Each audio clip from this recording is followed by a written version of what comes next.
இன்னும் அதிகமாக கடன்கள், குறிப்பாக நாங்கள் வந்து மாநிலம் முழுவதும் ஒரு 10,000 புதிய கால்நடை பண்ணைகள் அமைக்கக்கூடியவர்களை தேர்வு செய்து அவர்களுக்கு தேவையான பயிற்சி, தேவையான ஆலோசனைகள், அதே போன்று கடன் உதவி, அதே போன்று அவர்களுக்கு இன்றைக்கு அவருடைய தகுதிக்கேற்ற சொல்லி நேரத்தில் இப்போ ஆதிதிராவிடர்கள்னா அவங்களுக்கு தாட்கோ மூலமாக 50% மானியம் இருக்கிறது. படித்த இளைஞர்கள் என்றால் அவருக்கு டிஐசி மூலமாக 35% மானியம் இருக்கிறது. அது போன்று பிற்படுத்தப்பட்ட சமூகத்தினருக்கும் மானியம் இருக்கிறது. இதுபோன்ற மானியங்களை பயன்படுத்தி அவர்களுக்கு அதோடு சேர்ந்து கடனுதவி வழங்கி தரமான மாடுகள் எப்படி கொள்முதல் செய்வது என்பதற்கு நாங்கள் ஒரு புதிதாக ஒரு ஆப் தயாரிக்க இருக்கின்றோம்.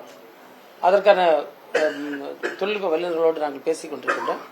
ஸோ இப்படிப்பட்ட திட்டங்களின் மூலமாக ஒரு 10,000 புதிய கால்நடை வளர்ப்பவர்களை, சிறிய பண்ணைகள் அமைப்பவர்களை நாங்கள் உருவாக்க இன்றைக்கு திட்டமிட்டு உடனடியாக அதை செயல்படுத்த இருக்கின்றோம். அது வருகின்ற நேரத்தில் நிச்சயமாக இந்த பாலுடைய உற்பத்தி என்பது அதிக அளவில் வரும். அப்படி வரும்போது நம்ம வந்து உலக சந்தையில் கூட தமிழ்நாட்டினுடைய பங்களிப்பை நாம் வழங்க முடியும் என்பது நம்முடைய இலக்கு.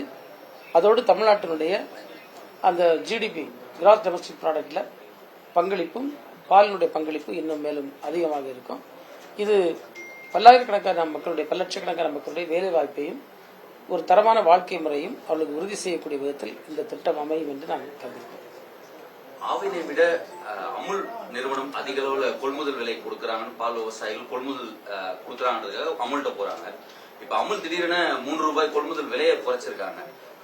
இது சம்பந்தமா பால் விவசாயிகள் பெருமளவுக்கு பாதிக்கப்பட்டிருக்காங்க. நம்ம சைட்ல இருந்து அதுக்கு ஏதாவது நடவடிக்கை எடுக்க முடியுமா, இல்ல விவசாயிகள் போயிட்டாங்க அது உங்களோட தப்பு அப்படின்ற மாதிரி நம்ம கழட்டி விட்டுருமா?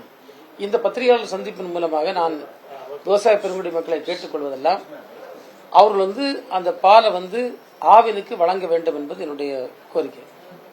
இப்ப நீங்க வந்து அதனால நாங்க வந்து மில்க் ஹேண்ட்லிங் கெப்பாசிட்டி வந்து 70 லட்சமாக உயர்த்துவதற்கான தீவிர பணிகள் நடைபெற்று வருகிறது. அவங்க அந்த பால் நம்மகிட்ட கொள்முதல் தந்தாங்கன்னா நம்ம அதற்கான உரிய விலை, இப்போ சாதாரணமாக நீங்க பாத்தீங்கன்னா தனியார் நிறுவனங்கள் இல்ல சின்ன சின்ன அமைப்புகள் வந்து பால் வாங்குவது விவசாய பெருங்குடி மக்களுக்கு ஒரு முறையான குறைந்தபட்ச ஆதார விலையை எல்லா சீசன்லையும் வழங்காது. ஆவின் மட்டும்தான் ஆண்டு முழுவதும் ஒரே விலையை கொடுக்கக்கூடிய ஒரே அமைப்பு.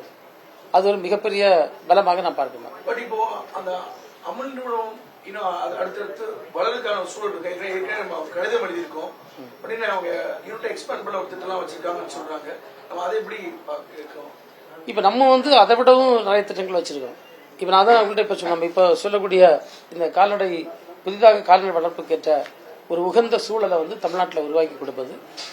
கிராமப்புறங்களை பார்த்தீங்கன்னா நிறைய படித்த இளைஞர்கள் கூட அவங்க வந்து ஒரு சுய தொழிலாக இது செய்ய முன் வருகின்றார்கள்.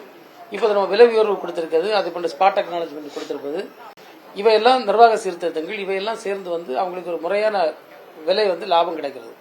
இப்போ கூட நான் ஒரு சில மாவட்டங்களுக்கு சென்று வந்து அங்கே விவசாய பெருங்குடி மக்கள் முன்னால் இருந்ததுக்கு இப்போதுக்குடைய வேறுபாடை பற்றி மிக தெளிவாக இடத்தில் கூறினார்கள்.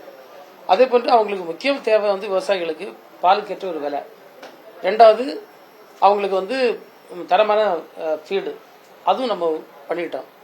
மருத்துவ சேவைகள் இன்றைக்கு பாத்தீங்கன்னா இந்த ஆண்டு முதல் நம்ம 85% வந்து இன்சூரன்ஸ் ஸ்கீம் கொடுக்கும். இது வந்து ஒரு மிகப்பெரிய அச்சீவ்மெண்டா பாக்கலாம். 85% இன்சூரன்ஸ் ஸ்கீம் ஒன்று நம்ம இன்ட்ரோடியூஸ் பண்ணி கொடுத்துட்டு இருக்கோம். இப்ப இந்த ஸ்கீம்ல கூட நிறைய கால்நடைகளை சேர்க்க இருக்கின்றாங்க. விவசாயிகளுடைய பங்களிப்பு ஒரு சொற்ப அமௌண்ட் தான் வரும், சொற்ப தொகை தான் வரும்.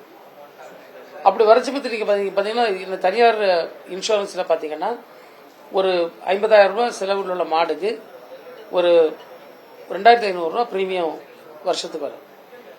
நம்ம என்ன சொல்லுவோம்னா 85% வந்து பிரீமியம் தொகை வந்து அவங்களுக்கு மானியமாக வழங்கப்படுகிறது.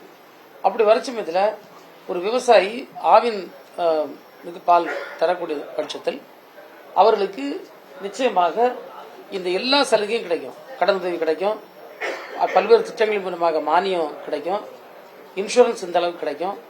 அவங்களுக்கு கேட்டில் ஃபீடு வந்து நல்ல தரமான கேட்டில் ஃபீடு வந்து மிக சந்தையில் இருக்கக்கூடிய குறைந்த விலை நம்ம தான் நாங்கள் வந்து தரத்தை உத்தரவாதப்படுத்தி இருக்கோம். வருடம் முழுவதும் ஒரே சீரான விலை கிடைக்கும். பால் தந்து 10 நாளில் அவங்களுக்கு பணம் பட்டுவாடா செய்வோம்.